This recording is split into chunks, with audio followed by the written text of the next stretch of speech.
As my introductory example, I picked the example of an auction. So the idea is somebody wants to auction an NFT, a non-fungible token, that is a native token on Cardano that only exists exactly once. And the NFT itself can represent some digital art or maybe also some real-world asset. And the owner of the token wants to auction it away. And the idea is that this auction is parameterized by the owner of the token and the token itself, then a minimal bid, so no bid below that minimum will be accepted, and a deadline, so all the bids have to arrive before the deadline. So let's say that Alice has an NFT and wants to auction it. So she creates a UTXO at the script output, where the script is the auction script. We will look at the code later, but first I just want to explain the idea in the EUTxOModel. And the value of that UTXO is just the NFT, and the datum at the moment is nothing. Later it will be the highest bidder and the highest bid. But right now there hasn't been a bid, so it's nothing. In the real blockchain, you can't have a UTXO that just contains native tokens. They always have to be accompanied by some ADA, but I'm ignoring this for simplicity here. Now let's say that Bob wants to bid 100 ADA. Maybe that's the minimal bid. So in order to do this, Bob creates a transaction with 2 inputs and 1 output. And the first input is the auction UTXO. The second input is Bob's bid of 100 ADA. And the output is again at the auction script, but now the value and the datum has changed. So before the datum was just nothing because there hadn't been a bid yet. Now it's just Bob and 100. So it records the highest bidder, Bob, and how high the bid was, 100. The value has changed because now there is not only the NFT contained in this UTXO, but also the 100 ADA bid. And as a redeemer, in order to unlock the original auction UTXO, we use something called bid. So that's just an algebraic data type. There will be other values as well, but one of those is bid. And the script, the auction script, will check that all the conditions are satisfied. So in this case, the script has to check that the bid happens before the deadline, that the bid is high enough, higher than the minimal bid, and that the correct inputs and outputs are there. So the auction is an input and also an output that again contains the NFT and contains the correct highest bid in addition to that, and that the datum is updated correctly. Next, let's assume that Charlie wants to outbid Bob and bid 200 ADA. So Charlie will create another transaction, this time one with 2 inputs and 2 outputs. So as in the first case, the 2 inputs are Charlie's bid, the 200 ADA, and the auction UTXO. And one of the outputs is the updated auction UTXO. So when I say updated, recall that I earlier said nothing ever changes. So the old auction UTXO is consumed, is spent, and a new one is created. But it has this feel of updating the state of the auction UTXO. Anyway, so that gets updated. So instead of NFT and 100 ADA, it will now contain NFT and 200 ADA, the newest highest bid. And also the datum will reflect that now the highest bidder is Charlie and the highest bid is 200. And there will be an additional output, namely Bob will get his bid back. And that's also the reason, one of the reasons we have to recall the highest bidder and the highest bid so that we know who will get the old highest bid back. And in this case, we again use the bid redeemer, but now the script has to check as before that the deadline has not been reached It has to check that the new highest bid is actually higher than the old highest bid. It has to check that the new auction UTXO is correctly updated. And it also has to make sure that the original highest bidder, Bob in this case, gets his bid back. Finally, let's assume that there won't be another bid. So once the deadline has been reached, the auction can be closed. In order to do that, somebody has to create yet another transaction. That could be Alice, who wants her bid, or it could also be Charlie, who wants the NFT.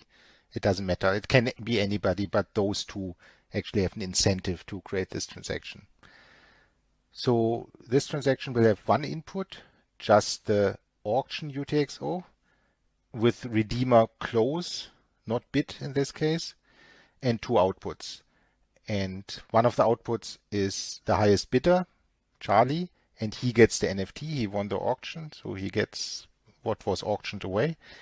And Alice, the owner of the auction, the original owner of the NFT, she gets the highest bid. And that closes the auction and finishes this scenario.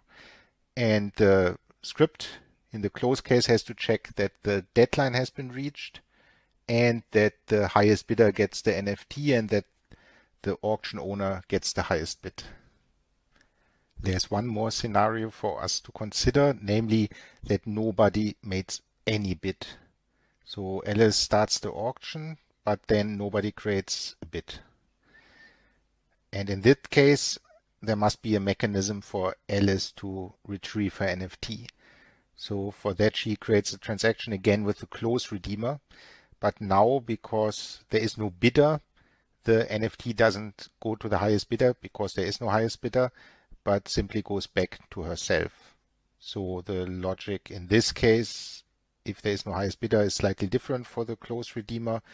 It must check that the NFT goes back to Alice. Actually, it doesn't have to check anything because, this will be triggered by Alice. Alice will create this transaction, and of course, she could send the NFT wherever she wants to. Let's have a brief look at the code, but don't worry, I don't expect you to understand it at this point. So an important thing to realize about Plutus is that there's on-chain and off-chain code.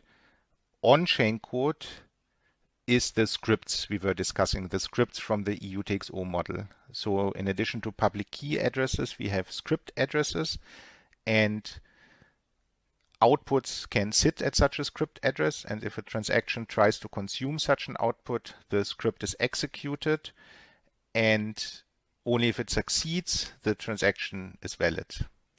So how it works is if a node receives a new transaction, it validates it before accepting it into its mempool and eventually into a block.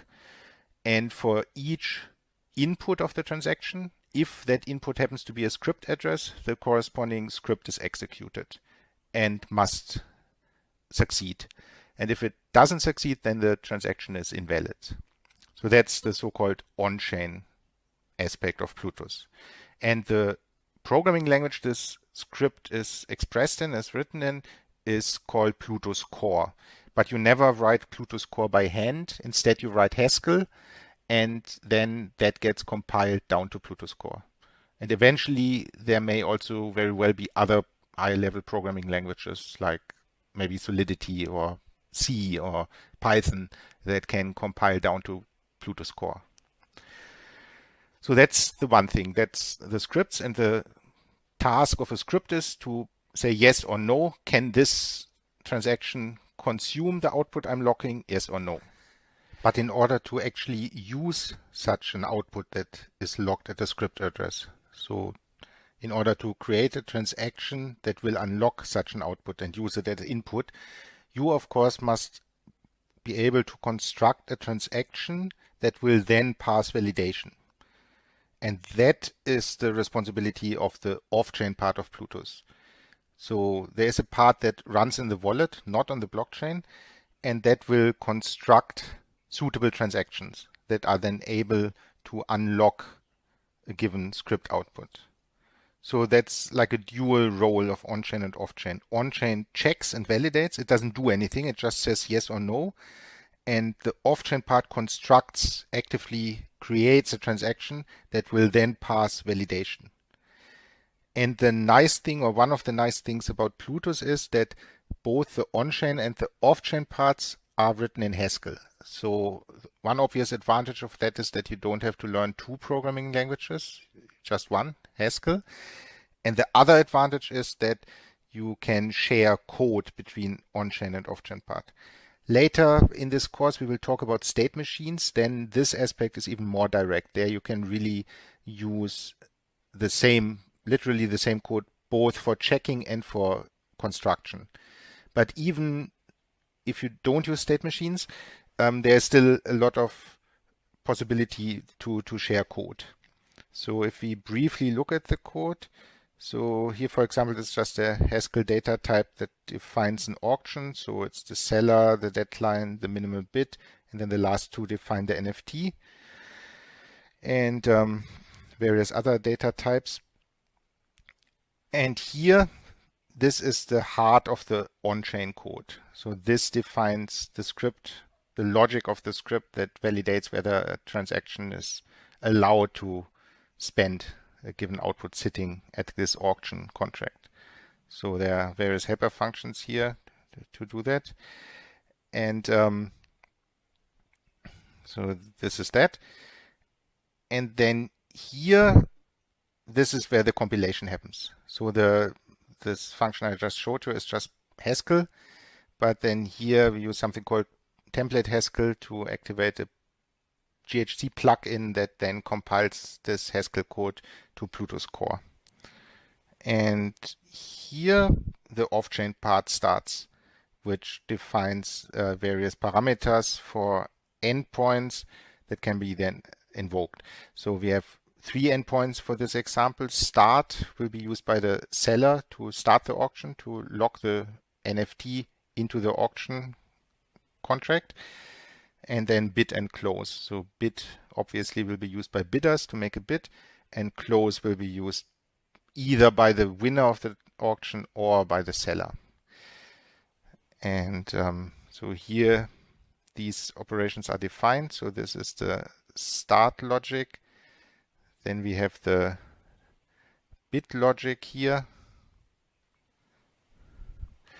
Okay, let's go a bit further. And then finally here the close logic.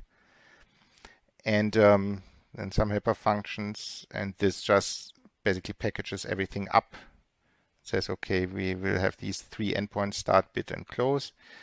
And they are called start, bid, and close. And the last lines are just for demo purposes or for trying it out in the playground to create a sample NFT that we can use to auction away. So that has nothing to do with the actual contract. And what I said about code reuse, for example, if we look here at the bid off-chain part, that uses a function min-bid here, with basically determines giving on the current datum on the state of the contract, whether there was already a bid or not, determines the minimal bid. And if we look for that, we see that this is defined here, and it's also used here. We are in the on-chain part. So obviously the script must check if a new bid comes in, whether it's high enough. So it's useful to have a function that computes the minimal bid. But also in the off-chain part, where I'm back to now, it's also useful if the wallet, before it even bothers constructing a transaction that makes a bid, checks whether the bid is high enough. That's not strictly speaking necessary. The wallet could just construct the transaction anyway, but then it would be doomed to fail. So it would be stupid to actually construct it in the first place. That's why I have this check in here that checks whether the bid is actually high enough. But the point I want to make is that this min-bid helper function can be shared between on-chain and off-chain code, because it's just a plain Haskell function and can be used in both parts of the Plutus contract. So that's a very nice aspect of Plutus, that you don't have code duplication between the on-chain part that lives on the blockchain and is responsible for validation, and the off-chain part that runs in the user's wallet on the user's local machine or later in the user's web browser, and is used to construct transactions that will then pass validation. So it's important to keep these two uses apart and to realize what they are. And sometimes it's confusing when people talk about smart contracts or contracts. What do they mean? Do they mean the script, the on-chain script, or do they mean the off-chain part that lives in the wallet and runs in the wallet? And it's even more confusing because the Haskell data type used for the off-chain part is also called contract.